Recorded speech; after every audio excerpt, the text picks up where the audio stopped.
할렐루야. 은혜의 자리 복된 자리에서 예배드리는 여러분 한 사람 한 사람을 축복합니다.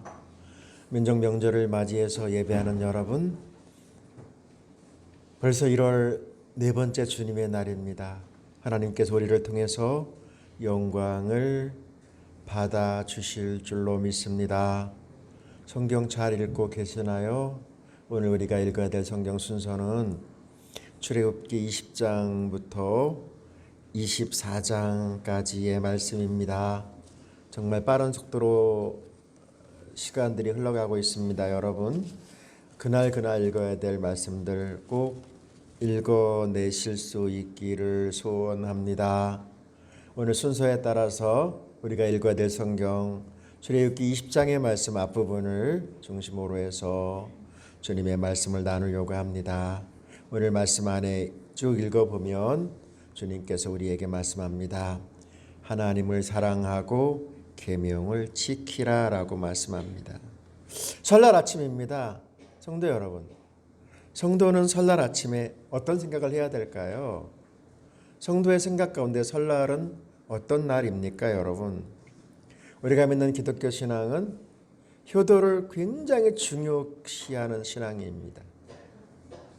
우리 전통 유교 사회에서 이 기독교에 대한 반감 또한 부정하려고 했던 것 가운데 하나가 기독교는 부모를, 조상을 몰라보는 종교다라고 하는 부분으로 몰아붙였는데 진짜 뭘 모르고 했던 정치적인 사건이었죠.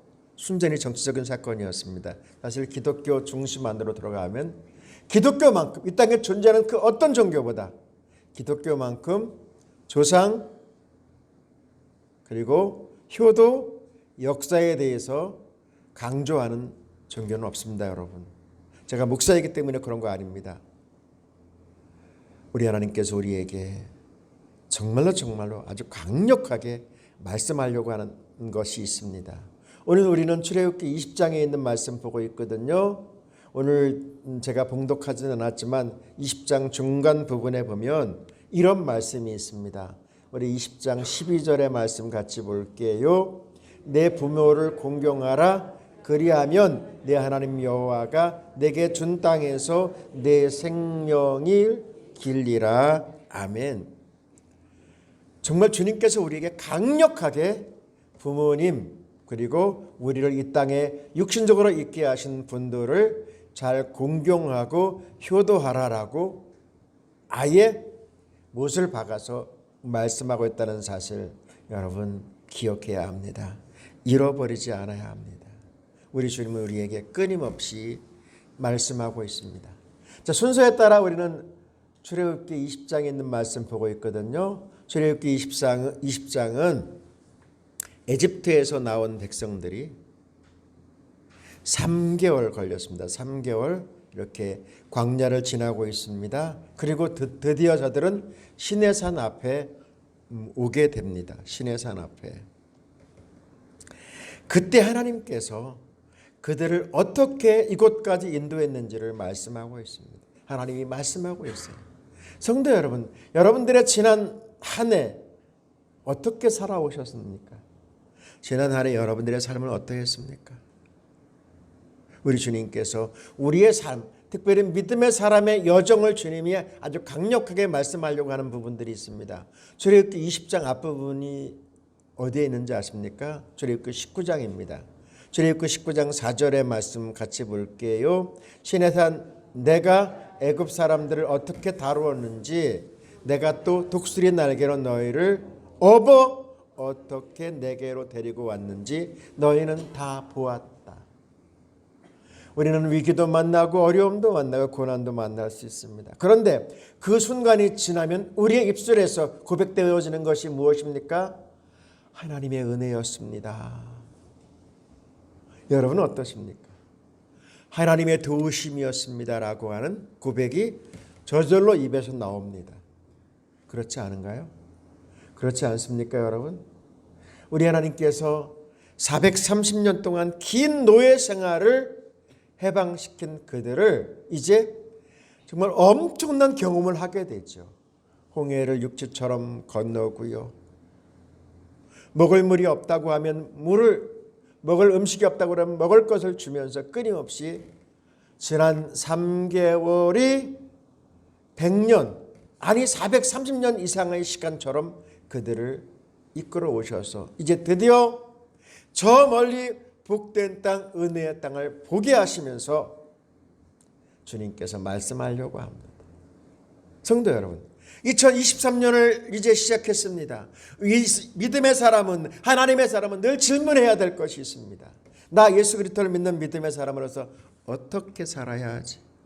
어떻게 살아야 되지? 어떻게 사는 것이 맞는 거야? 라고 하는 것을 늘 질문해야 됩니다. 왜요? 시간은 너무 빨리 지나가기 때문에 이 빨리 지나가는 시간 속에서 우리들이 이 부분을 중심을 잡지 아니하면 그냥 하루하루를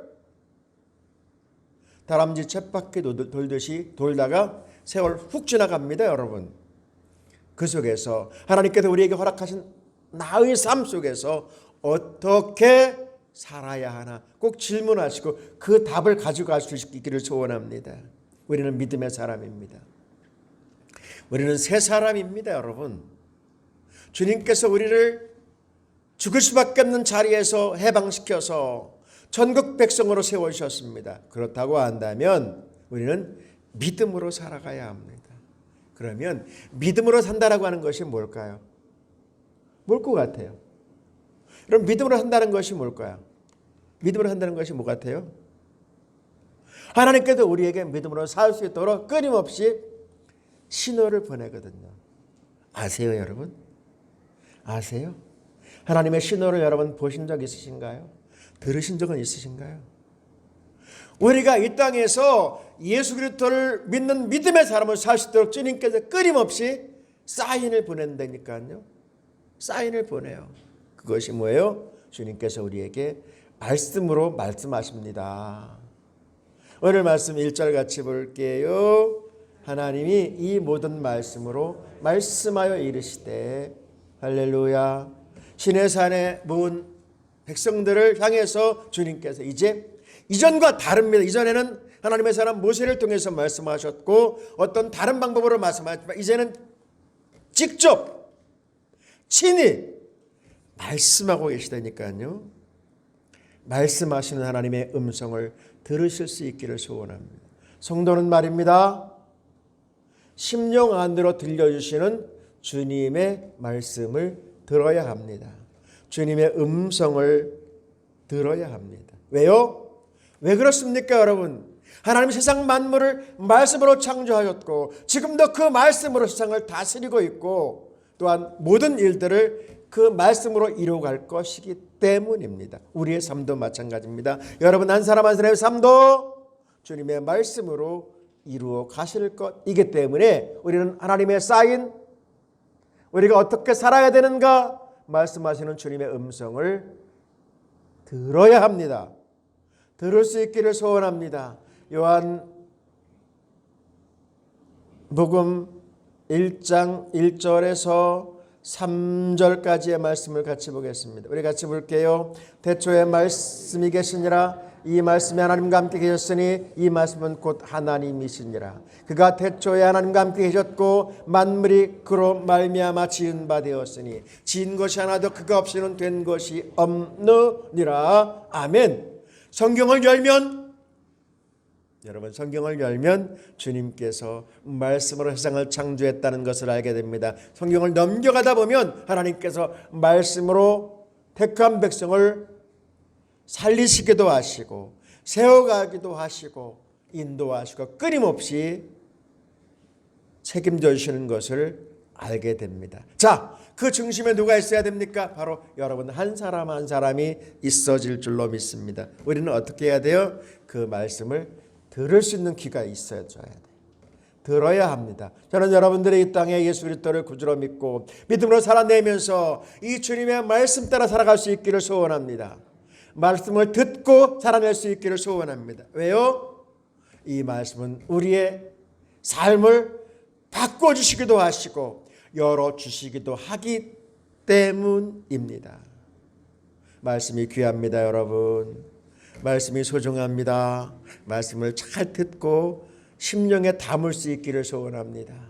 우리가 잘 알고 있는 말씀 시편 19편 7절의 말씀 같이 볼게요. 여호와의 가르침은 완전하여 사람에게 세심을 줍니다. 여호와의 법은 믿을만하여 어리석은 사람을 지혜롭게 합니다. 여러분, 올 한 해를 살아갈 동안 크고 작은 일들이 우리 앞에 쭉쭉쭉쭉 펼쳐질 것입니다. 그 순간순간마다 어떻게 해야 되지? 망설이는 그 순간마다 또한 한없이 어려움 가운데 낙심할 수밖에 없는 상황 가운데 우리가 처한다고 해도 우리에게 들려주시는 주님의 말씀으로 세심을 얻고 주님의 말씀으로 하늘의 지혜를 얻어낼 수 있기를 축복합니다. 성도 여러분, 하나님은 끊임없이 우리에게 말씀하실 것입니다. 그리고 우리가 어떻게 해야 되는지를 끊임없이 알려주실 것입니다. 오늘 말씀의 제목이 뭐라고요? 하나님을 사랑하고 계명을 지키라, 이런 말씀 나누고 있습니다. 자, 오늘 말씀 2절 같이 볼게요. 나는 너를 애굽 땅 종되었던 집에서 인도하여 낸 내 하나님 여호와니라. 아멘. 저와 여러분이 믿는 하나님이 어떤 하나님이십니까, 여러분? 여러분들이 믿고 계신 하나님은 어떤 하나님이실까요? 우리의 삶 전부를 인도하시는 하나님이신 줄로 믿습니다. 그 하나님의 은혜가 여러분들의 삶의 터전에 늘 숨쉬는 순간순간마다 경험하며 체험하실 수 있기를 소원합니다. 우리는 성경 말씀을 붙잡고 있습니다. 성경 말씀을 하나님의 말씀이라고 이야기합니다. 그런데 여러분, 이 말씀 우리가 순서대로 차례차례 읽고 있지만 성경 읽기표에 따라서 쉽지는 않죠. 그죠? 쉽지는 않습니다, 여러분. 창세기서부터 요한계시록을 짤막하게 딱 요약하면 10계명으로 요약할 수 있다라고 이야기합니다. 오늘 말씀 우리가 진짜 잘 알고 있는 말씀이고 어렸을 때부터 신앙생활 했다고 한다면 이 말씀 귀에 못이 박히도록 들었던 말씀이기도 합니다. 10계명은 오늘 우리가 보고 있는 말씀, 출애굽기 20장에 있는 말씀과 신명기 5장에 있는 말씀 계속해서 기록되어져 있습니다. 성도 여러분, 이 말씀 딱 보시면서 느낌이 뭡니까? 근데 세상 사람들은 여러분, 사실 믿지 않는 사람들도 이 10계명은 진짜 잘 알거든요. 그래서 나름대로 지네들 멋대로 나름대로의 계명들을 쫙 만들어가지고 막 인터넷 혹은 뭐 책 찾아보면 별의별 10계명이 다 있습니다, 여러분. 인생사에 다양한 10계명이 있는데 무지하게 많더라고요. 한 100개쯤 되는데 조금 찾아보세요. 100개쯤 됩니다, 여러분. 거기에 보면 행복한 가정의 10계명, 자녀 교육의 10계명, 부부 생활의 10계명. 뭔지 아세요? 두 사람이 동시에 화를 내지 않는다, 집에 불이 났을 때 빼고는 소리치지 않는다, 이렇게 쭉 되어져 있는 것. 그 다음에 건강관리를 위한 10계명, 시간관리 10계명, 웃음의 10계명, 스트레스 대치 10계명, 사랑의 10계명, 인맥관리의 10계명, 변화를 위한 10계명, 불가능을 정복하는 10계명, 창업 10계명, 물질 축복의 10계명, 별의별 10계명들이 다 있다니까요, 여러분. 왜요? 왜 이런 거 만들어냈을까요? 그만큼 중요하다는 것이죠, 삶 속에서. 근데 우리 성도들이 이 10계명 보고 있는데 가장 관심 있는 게 뭘까 생각을 해보세요. 가장 관심 있는 성도들에게, 예, 가장 관심 있는 게 뭘 것 같아요? 하라 하지 말라라고 하는 10계명 가장 관심 있는 게 그래도 뭐니 해도 물질인 것 같아요. 그래서 소개를 해보려고 합니다. 물질 축복을 위한 10계명. 이거 소개하면서도 이거 들으면서 시험 들겠다, 시험 들 사람이 한 10명 정도 생기겠다라는 생각을 해보면서 소개해 보려고 합니다. 물질 축복 받고 싶으세요, 여러분? 그런데 이거 소개하면 여러분들 가운데 10명은 시험 들 거예요. 오늘 10명은 시험 든다니까요. 왜냐하면 정말 이걸 소개할까? 근데 그래도 한번 해보려고 합니다. 적어놨어요. 첫 번째가 뭐냐면 먼저 하나님의 나라와 의를 구하라. 정함이 없는 재물에 소망을 두지 말라.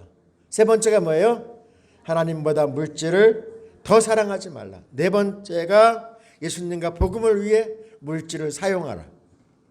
자신을 위에 보물을 땅에 쌓아두지 말고 하늘에 쌓아두라. 여기까지 했는데 벌써 시험에 드는 사람이 5분 계시네. 벌써.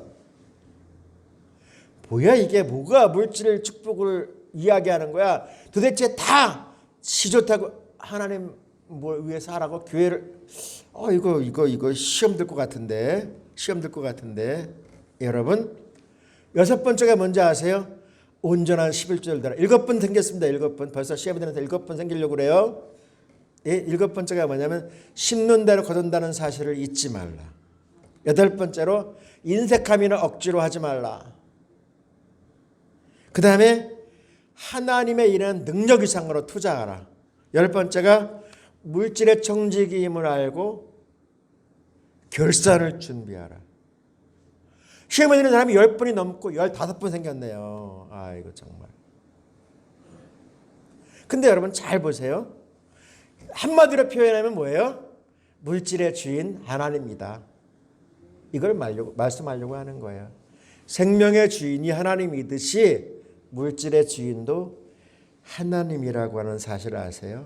그런데 이렇게 만들어 놓은 다양한 십계명도 오늘 우리가 보고 있는 출애굽기 20장과 신명기 5장에 주님께서 우리에게 말씀하려고 하는 십계명과 비교할 수 없는 거예요. 왜냐하면 주님께서 우리에게 말씀하려고 하는 것은 복음입니다. 복음. 복음이 뭐예요? 복된 소식입니다. 좋은 소식이에요. 복이 되는 말씀이란 이야기입니다, 여러분. 자, 그러면 시험에 든 분들 저를 보시고요. 시험에 드셨죠? 저를 보세요. 왜 시험에 드셨어요? 그 시험 문제 해결하려고 그래요. 자, 시험에 드셨습니까? 저를 안 보시는 분은 계속해서 시험에 들겠다고 작정한 분이시니까 할 수 없습니다. 그런 분은. 올해 물질 축복은 끝났습니다. 종쳤습니다. 그러니까 그것을 이기고 나가시는 것. 자, 저를 보세요. 여러분, 질문하고 싶습니다. 여러분은 무엇을 믿습니까? 무엇을 믿습니까? 정말 하나님을 믿으십니까? 그 하나님이 생명의 주권자라는 사실을 믿으시나요? 여러분, 물질의 주인이 하나님이라는 사실을 믿으시나요? 이게 믿어지지 않으면 우리는 평생 예수를 믿는다고 해도 우리는 정말 너무 멀리서 그냥 남이 하니까 지금까지 해왔으니까 그런 삶을 살다가 말걸요. 우리 주님 말씀하려고 합니다. 사람들은 또 이렇게 이야기합니다. 이건 다 율법이야, 율법. 예수님이 그것을 다 이루셨어. 이제 그렇게 할 필요 없어. 라고 말하는 사람들이 심심치 않게 많이 생깁니다. 정말 그럴까요, 여러분? 예수님은 이 부분을 어떻게 말씀하실까요? 마태복음 5장 17절 같이 볼게요. 내가 율법이나 예언자들의 말을 폐하려 온 줄로 생각하지 말아라. 폐하려 온 것이 아니라 완성하러 왔다. 아멘. 유튜브에 이거 다 실려 있거든요. 여러분 실릴 거거든요. 다시 한번 보세요. 시험에 들지 말고 한번 보세요. 성도 여러분, 우리 주님께서 이 말씀이 뭐라고요? 복음이라니까요. 우리를 괴롭히려고 하는 것이 아니에요. 여러분을 힘들게 하려고 하는 것이 아니라니까요. 주님께서 오늘 주시는 말씀의 제목이 뭐라고요? 말씀 제목 다시 한번 보겠습니다. 하나님을 사랑하고 계명을 지키라는 거예요. 왜 그랬을까요? 왜 이렇게 주님께서 우리를 하라 하지 말라라고 규제하시면서 이건 뭐지? 사랑하고 계명을 지키라고? 난 못해! 라고 말할 수밖에 없는 상황으로 우리를 몰아가면서 주님이 말씀하려고 하거든요. 자, 오늘 말씀 6절 같이 볼게요. 왜 그렇게 말씀하시는지. 6절이요. 나를 사랑하고 내 계명을 지키는 자에게는 천대까지 은혜를 베푸느니라. 우리를 힘들게 하려고 이 말씀 주시는 것이 아닙니다, 여러분. 우리를 괴롭히려고 이렇게 말씀하시는 것이 아니에요. 우리를 어지럽게 하려고 이렇게 말씀하시는 것이 아니에요. 이 말씀 여러분들 설명할 필요가 없죠. 하나님께서 하나님을 사랑하고 하나님의 말씀을 지키는 자에게는 정말 쌓을 것이 없도록 복을 주시겠다고 주님 말씀하시는 거예요. 여러분이 진정으로 복을 받고 싶습니까? 물질적으로 자유를 누리고 싶습니까? 그러면 그 주인 되신 하나님의 은혜 가운데 세워 가실 수 있기를 소원합니다. 하나님의 은혜 가운데 한번 서 보십시오. 그러면 하나님께서 우리에게 정직이로서 감당할 수 없을 만큼 많이 맡기시고 채워주시고 갚아주실 것입니다. 요한일서 5장 2절부터 3절까지 말씀 같이 볼게요. 우리가 하나님을 사랑하고 그 계명을 지킬 때에 이로써 우리가 하나님의 자녀를 사랑하는 줄을 아느니라. 하나님을 사랑하는 것은 이것이니 우리가 그의 계명들을 지키는 것이라. 그 계명들은 무거운 것이 아니로다. 아멘. 성도 여러분, 우리는 하나님의 자녀로서 하나님 앞에 나가는 거예요. 하나님의 종이나 일꾼이 아니고요. 하나님의 자녀는 말입니다, 여러분. 자녀는, 그리고 자녀로서 살아갈 때는 부모의 말이 무겁지 않습니다. 왜 무겁지 않을까요? 부모가 나를 사랑하고 있다는 사실을 알기 때문입니다. 사랑해 보셨나요, 여러분? 사랑은 해보셨어요? 사랑하면서 사랑하는 대상을 기다리는 시간이 5시간 걸려도 지겹습니까? 안 지겹더라고요. 저 7시간 기다려봤거든요. 근데 그 7시간이 별로 힘들지 않던데요. 정말 사랑하는 대상을 만나러 긴 시간을 가도 힘들지 않던데요. 어떠세요, 여러분? 어떠신가요? 우리가 진정으로 하나님을 사랑하는 마음으로 살아가기 시작하면 말입니다. 드리는 것, 섬기는 것, 봉사하는 것, 충성하는 것이 전혀 부담스럽지 않습니다. 왜요? 하나님은 우리의 모든 것들을 아시고 나보다 더 많이 나를 사랑하고 있다는 사실을 우리는 알고 있기 때문입니다. 그래서 주님께서 우리에게 말씀하려고 해요. 성도 여러분, 주님께서 우리에게 말씀하려고 합니다. 예수님께서 다시 말씀하시는 이 계명은 어떤 것일까요? 2가지로 딱 정리해서 주님께서 말씀하려고 하거든요. 마태복음 22장 37절부터 40절까지 같이 볼게요. 예수께서 이르시되 내 마음을 다하고 목숨을 다하고 뜻을 다하여 주 너의 하나님을 사랑하라 하셨으니 이것이 그것 첫째 되는 계명이요 둘째도 그와 같으니 내 이웃을 내 자신과 같이 사랑하라 하셨으니 이 2 계명이 온 율법과 선지자의 강령이니라. 딱 10개를 2가지로 딱 정리해서 말씀하고 계세요. 여러분, 우리가 진짜 사랑받은 사람으로 살기 시작하면요, 우리의 삶은 완벽하게 달라집니다.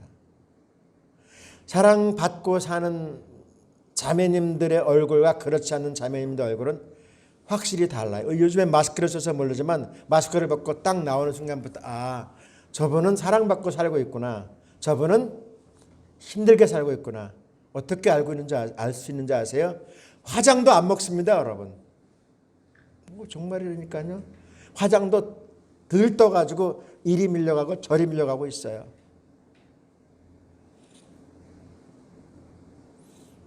근데 여러분, 하나님의 사랑을 받고 살아내기 시작하면요, 세상에 그 어떤 것 비교할 수 없을 만큼 우리의 삶은 완벽하게 달라지기 때문에 주님께서 우리에게 말씀하려고 합니다.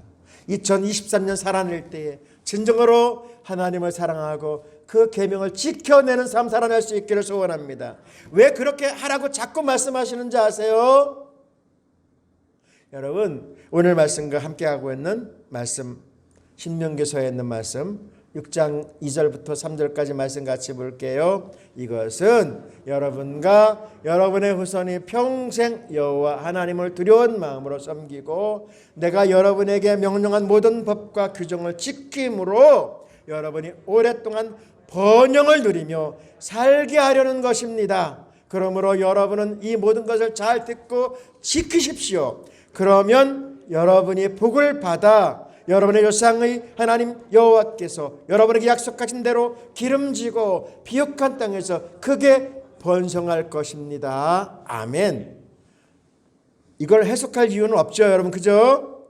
여러분에게 수십 년 신앙생활은 여러분에게 이 말씀을 해석할 이유는 없어요. 더욱 쉬운 번역으로 같이 보았기 때문에요.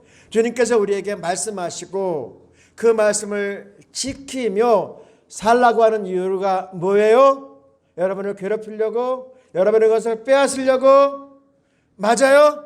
그렇게 읽으셨어요? 그렇게 받아들였습니까? 전혀 그렇지 않지 않습니까? 우리 하나님께서 우리에게 이 말씀하시는 이유는 우리가 이 땅에 그 누구보다도 믿음의 사람, 하나님의 사람이 더 잘되고 정말 진짜로 잘되는 삶을 살게 하시기 위함이라고 주님 말씀하시는 거예요. 하나님 살아계십니다. 하나님 역사의 주인이십니다. 하나님 오늘도 세상 만물을 주관하고 계십니다. 그 하나님께 저와 여러분이 약속하시는 이 말씀을 가슴에 품고 2023년 진짜 믿음의 승리자 다 될 수 있기를 주님의 이름으로 축복합니다.